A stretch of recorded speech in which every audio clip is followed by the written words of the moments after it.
What's up, gang? Listen, I was in church today from my couch. I was listening to church from online, right? And my pastor said something very profound, Pastor Walton Smith at New Life Family Church. He said, if God set boundaries in your life, right? And somebody comes into your life and tried to breach that boundary, they wasn't sent by God. And listen, I got a word for y'all today. Until I heard the pastor say that today, it was something that I wanted to say this whole week, but I couldn't really articulate it or put it into words. And I'm just going to say this. Enough people don't talk about the cost it takes to walk with God. And I'm not talking about church attendance. I'm not talking about the verses of the Bible that you post every day. I'm talking about when God puts his hand on your life and says that old lifestyle can't come with you. When he says those old habits have to die. And this level of your life requires holiness. And for me, God told me to give up drinking and to walk in celibacy. I've been obedient for about a year and a half. Not because I'm perfect, but because God was protecting me from cycles that I didn't even see myself that I was repeating. And let's be real, obedience has a lonely side. And there are moments I get lonely because boundaries mean losing people that were never assigned to my destiny. Friends I used to hang with, gone.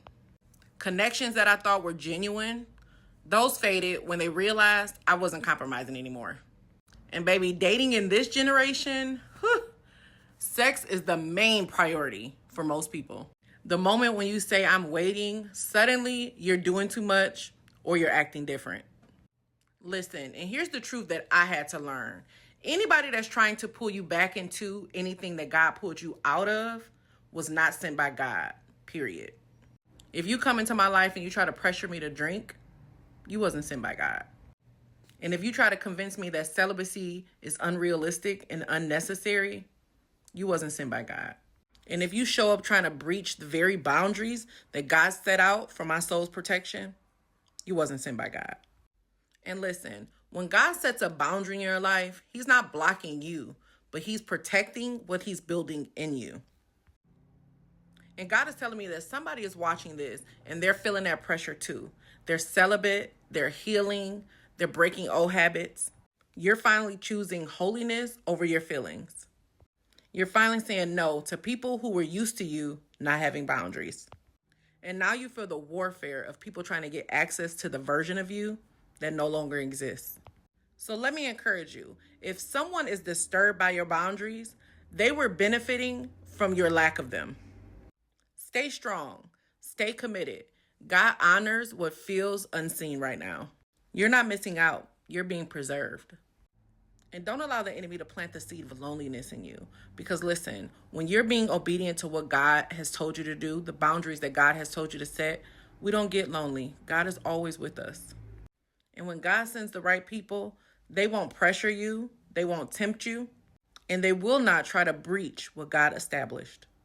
They will honor the boundary because they honor the God who gave it to you. So I'm going to leave you with this scripture. Proverbs 4:23 says, above all else, guard your heart. Everything that you do flows from it. So remember, your boundaries are not barriers. They are the guardrails around the work God is doing in you.